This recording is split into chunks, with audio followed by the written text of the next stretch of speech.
DD Tamil நேயர்களுக்கு அன்பு வணக்கம். நாம் இன்றைய நிகழ்ச்சியில் தலைவலியை பற்றி தெரிந்து கொள்ளலாம். அதிலும் கபத்தினால் ஏற்படுகின்ற தலைவலியை பற்றி கொஞ்சம் தெரிஞ்சுக்கலாம். நம்ம உடம்புல இருக்க 3 தோஷங்கள் வாதம், பித்தம், கஃபம். இதுதான் நம்ம உடம்புடைய ஆரோக்கியத்திற்கான அடிப்படை. இதில் ஏதேனும் ஒரு தோஷம் கூடினாலோ குறைந்தாலோ நமக்கு நோய் ஏற்படும். அந்த அடிப்படையில் உடலில் கபம் மிகுதியாகும் பொழுது எப்படி தலைவலி இருக்கும், அதை எப்படி அணுகுவது அப்படிங்கிறத தெரிஞ்சுக்கலாம்.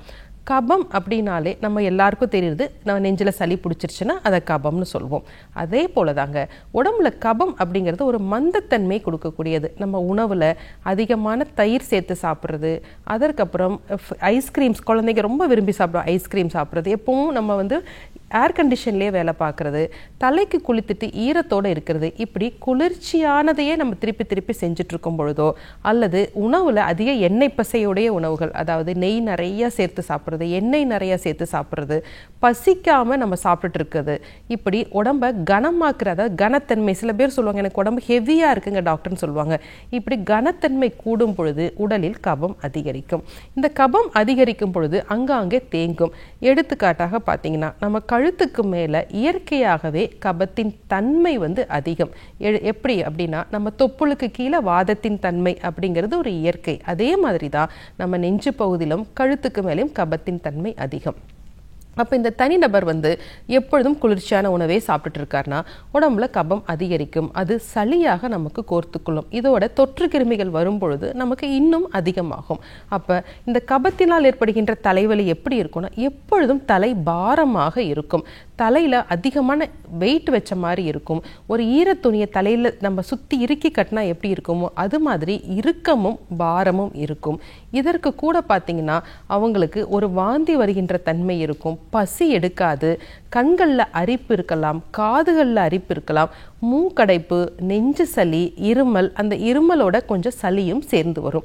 இப்படி அவங்களுக்கு இருந்துச்சுன்னா அது கபத்தினால் ஏற்படுகின்ற தலைவலி. இதை சாதாரணமாக நம்ம நவீன மருத்துவத்தின் கண்ணோட்டத்தில் பார்க்கும் பொழுது சைனசைட்டிஸ் அப்படின்னு சொல்லுவோம்.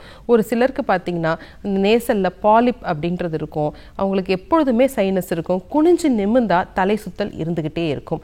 இதற்கு அடிப்படை காரணம் நம்மளுடைய கபம் நம்மளுடைய அந்த சைனஸ் போர்ஸில் நம்ம சேர்றது தான் காரணம். அதை எப்படி நம்ம அணுகலாம் அப்படின்னா, முதல் நிலையில் பார்த்தீங்கன்னா லேசான ஆவி பிடிக்கும் பொழுதே அந்த கெட்டியான கபம் கரைந்து நமக்கு சளியாக வெளியேறும். சரி, ரொம்ப அதிகமாக இருக்குன்னா அவங்க உணவில் ஃபஸ்ட்டு மாற்றம் கொண்டு வரணும். எப்படி அப்படின்னா, இளம் வெதுவெதுப்பான தண்ணீர் தான் அவங்க எடுத்துக்கணும், தயிர் எடுத்துக்க கொள்ளக்கூடாது, மோர் எடுத்துக்கணும், புளிக்காத மோர், நம்ம ஃப்ரிட்ஜில் வச்ச எந்த பொருளையும் அவங்கள சாப்பிடக்கூடாது. இது பொதுவாக பார்த்தீங்கன்னா குழந்தைகளுக்கு அதிகமாக இருக்குது. நம்ம என்ன பண்ணுவோம், எல்லா உணவுகளையும் தயாரித்து ஃப்ரிட்ஜில் வச்சு சூடு பண்ணி கொடுப்போம். அப்போ கபத்தன்மை அதிகமாகிரும். அப்போ தலைவலி வரும் பொழுது நமக்கு இலகுவான உணவுகளை தான் தேர்ந்தெடுக்கணும், சூடான உணவுகள் சாப்பிடணும். அதற்கப்புறம் நம்ம செரிப்பதற்கு கடினமான பரோட்டா போன்ற உணவுகளை எடுத்துக்கொள்ளக்கூடாது. சரி, நம்ம சிகிச்சையாக பார்க்குறோம் அப்படின்னா நமக்கு திரிகடுகம் அப்படின்னு சொல்லுவோம், சுக்கு, மிளகு, திப்பிலி, இது 3மே நல்ல கார்ப்பு சுவையுடையது. இந்த கார்ப்பு சுவையுடைய மருந்து என்ன பண்ணுன்னா கபத்தை கரைத்து வெளியில் தள்ளும். நம்ம நல்லா மிளகு ரசம் வச்சு கொடுக்கறது உண்டு இல்லைங்களா, அதே மாதிரி தான். அதற்கப்புறம் இன்னும் கபம் நிறையா இருக்குன்னா தசமூல கடுத்திரயம் போன்ற ஆயுர்வேத கஷாயங்களை கொண்டு அந்த கபத்தை இலக்குவோம். சரி, நம்ம வீட்டில் இருந்து என்ன செய்யலைன்னா ஒரு மஞ்சளை லேசாக சுட்டு கொஞ்சம் தூரமாக வச்சு அந்த புகை பிடிக்கும் பொழுது அந்த புகையினால் அந்த கபம் இலகி அந்த சளியாக நமக்கு வெளியேறும்.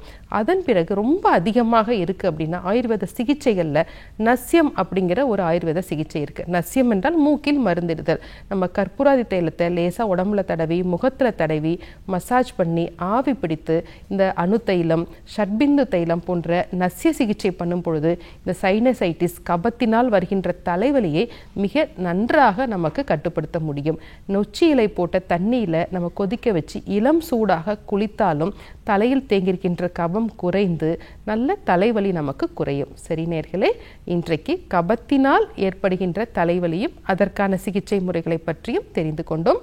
வேறொரு நிகழ்ச்சியில் சந்திக்கலாம். நன்றி.